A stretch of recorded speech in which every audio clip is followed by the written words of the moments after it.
عفان اسے لینے کے لیے آ گئے تھے۔ عفان نے کراچی میں ایک فلیٹ خرید لیا تھا جسے انہوں نے تھوڑے سے دوستوں کے ساتھ مل کے ڈیکوریٹ بھی کر لیا تھا۔ عفان اور سائمہ کی شدید خواہش تھی کہ ماں جی بھی کچھ دن ان کے نئے گھر میں چل کے ان کے ساتھ رہیں، لیکن ماں جی نے تو صاف انکار کر دیا کہ وہ ہرگز اپنا گھر چھوڑ کے کہیں جانے کو تیار نہیں۔ ہاں، کبھی کبھار وہ چکر لگا لیا کریں گی۔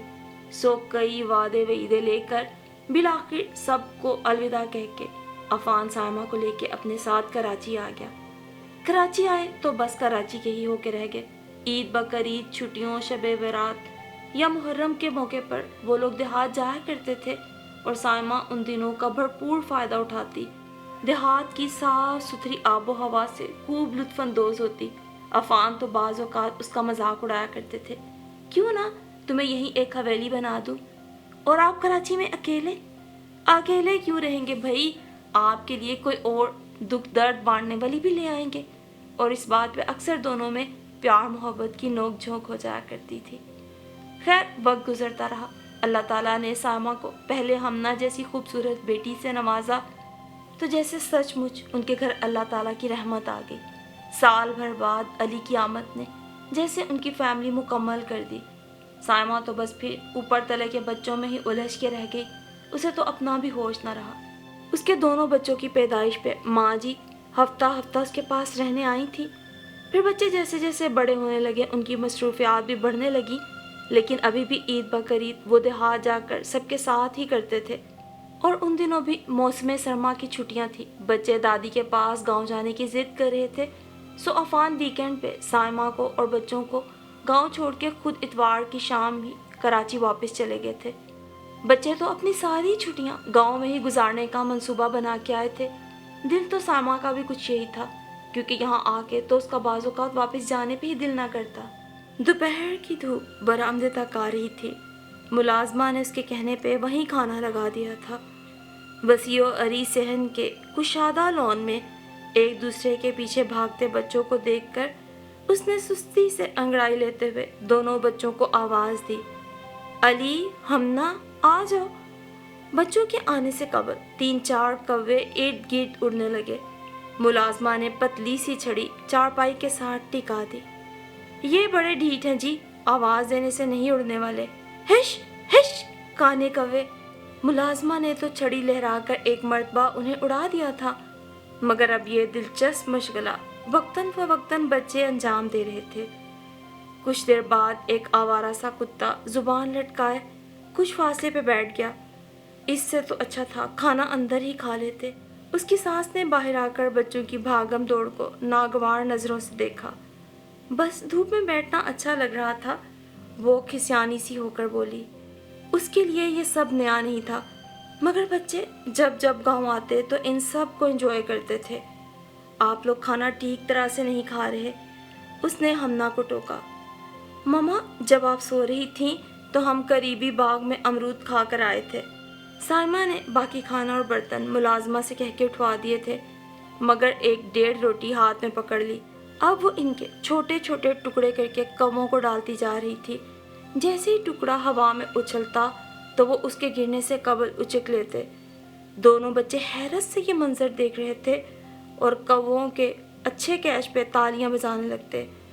آخر میں اس نے آدھی روٹی کتے کے آگے ڈال دی۔ مما، آپ نے ان کو کھانا کیوں کھلایا ہے؟ 6 سالہ علی نے اس کے رخسار پہ ہاتھ رکھ کے اس کا چہرہ اپنی طرف موڑا۔ سائمہ نے جھٹ اسے اپنی گود میں بٹھا لیا اور نرمی سے بتانے لگی، وہ اس لیے بیٹا کہ اللہ پاک نے ان کا کھانا ہمارے رزق میں رکھا ہوتا ہے، یہ خود کما سکتے ہیں نہ پکا سکتے ہیں۔ تو مما، پرندوں کو کون کھانا دیتا ہے؟ ہمنا بھی اس کی دوسری جانب آ بیٹھی تھی۔ وہ سوچ کر کچھ دیر بعد بولی، آپ نے شہروں میں کبھی پرندے دیکھے ہیں؟ نہیں تو، وہ دونوں ایک ساتھ بولے۔ تو اس کی وجہ یہ ہے کہ وہاں ان کو دانا دن کا نہیں ملتا، اس لیے یہ دیہاتوں میں رہنا پسند کرتے ہیں۔ یہاں کچی پکی فصلیں ان کی خوراک ہوتی ہیں اور باغوں کے پھل یہ بکثرت کھاتے ہیں۔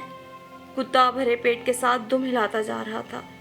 یہاں گاؤں میں گھروں کے کھلے دروازوں سے کتے اور بلیاں تقریباً ہر گھر سے اپنے حصے کا کھانا وصول کرتے ہیں۔ تو کیا سب انہیں کھانا دیتے ہیں؟ بچوں کے لہجے میں حیرانی کے ساتھ دلچسپی نمایاں تھی۔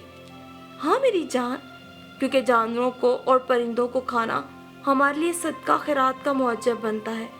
ابھی جملہ پورا بھی نہیں ہوا تھا کہ علی بھاگتا ہوا کچن میں گیا اور 1 منٹ بعد ہڈیوں والی پلیٹ اس کے ہاتھ میں تھی۔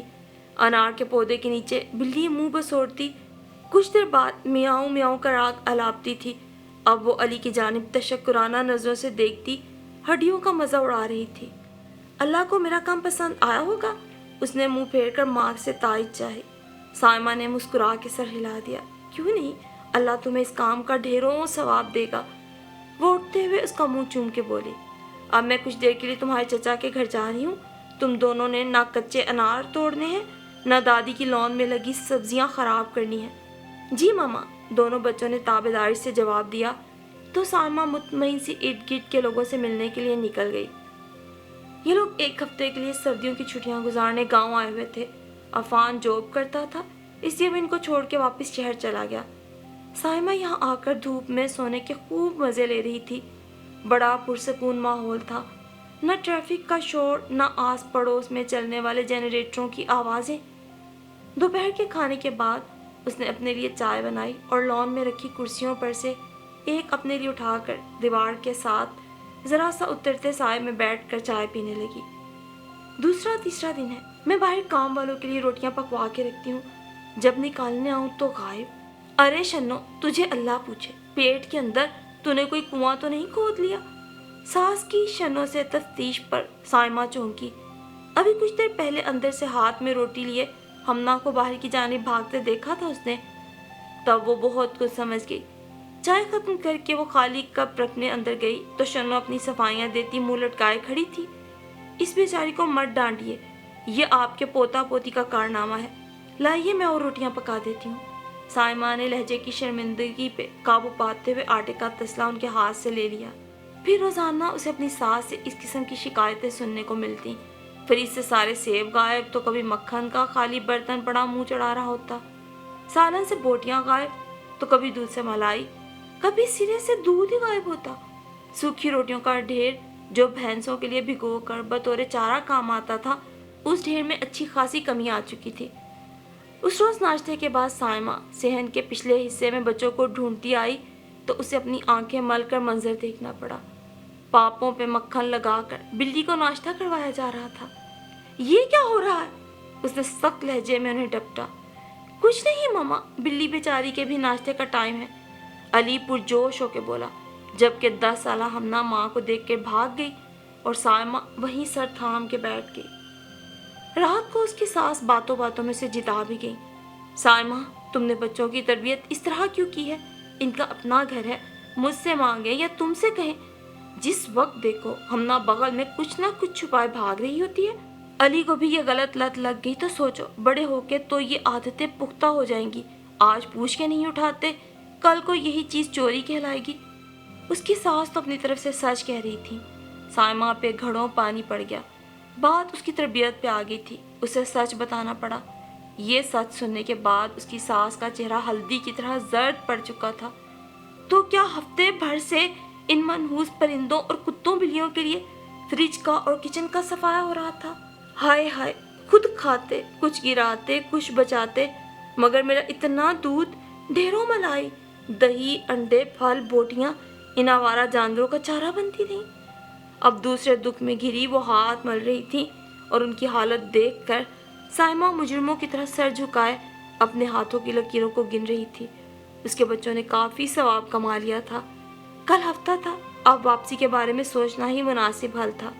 اسی لیے دوسرے دن ساس سے ڈھیروں معذرت کر کے وہ اپنے دیور کے ساتھ شہر آ گئی۔ اس نے اسٹور سے کچھ چیزیں خریدنے کے لیے گاڑی روکی۔ ہمیشہ کی طرح گھر آ کر اس کا غصہ سوا نیزے پہ تھا۔ گھر کی حالت ہی ایسی تھی، الماری سے کپڑے باہر کی جانب ابل رہے تھے، میلے کپڑے جا بجا بکھرے ہوئے تھے، صوفوں اور کرسیوں سے گلے مل رہے تھے۔ کچن کا حال اس سے بھی برا تھا، گندے برتنوں کا ڈھیر جمع تھا۔ مجال ہے جو سلیقہ ان مردوں کو چھو کے گزر جائے۔